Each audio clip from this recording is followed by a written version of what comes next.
২০২৬ সালের জানুয়ারি মাসে Venezuela president Nicolas মাদুরোকে গ্রেফতার করে যুক্তরাষ্ট্র। তার বিরুদ্ধে আরোপিত অনেক অভিযোগ ছিল।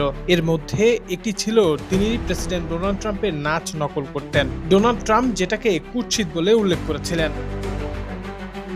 এবার বিশ্বকাপ জয়ের পর ট্রফি উদযাপনের সময় স্পেনের মিডফিল্ডার মিকেল মেরিনো যুক্তরাষ্ট্রের প্রেসিডেন্ট ডোনাল্ড ট্রাম্পের সামনে তার বিখ্যাত নাচের ভঙ্গি অনুকরণ করেছেন। অনেক স্প্যানিশ সমর্থক সেটিকে বেশ হাস্যকর হিসেবে যোগাযোগ মাধ্যমে উল্লেখ করেছেন। আবার কেউ কেউ মনে করেন মেরিনো হয়তো ট্রাম্পকে ব্যঙ্গই করেছেন।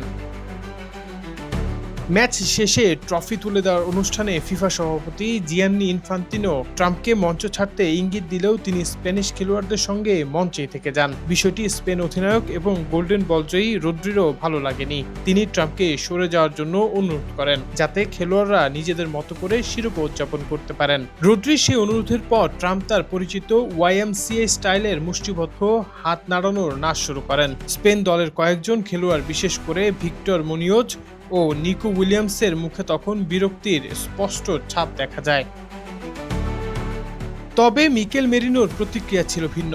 ম্যাচের ৭৬তম মিনিটে বদলি হিসেবে নামা এই ৩০ বছর বয়সী মিডফিল্ডার ট্রাম্পের সেই নাচের ভঙ্গি অনুকরণ করেন এবং তার দিকে তাকিয়ে একইভাবে হাত নাড়তে থাকেন।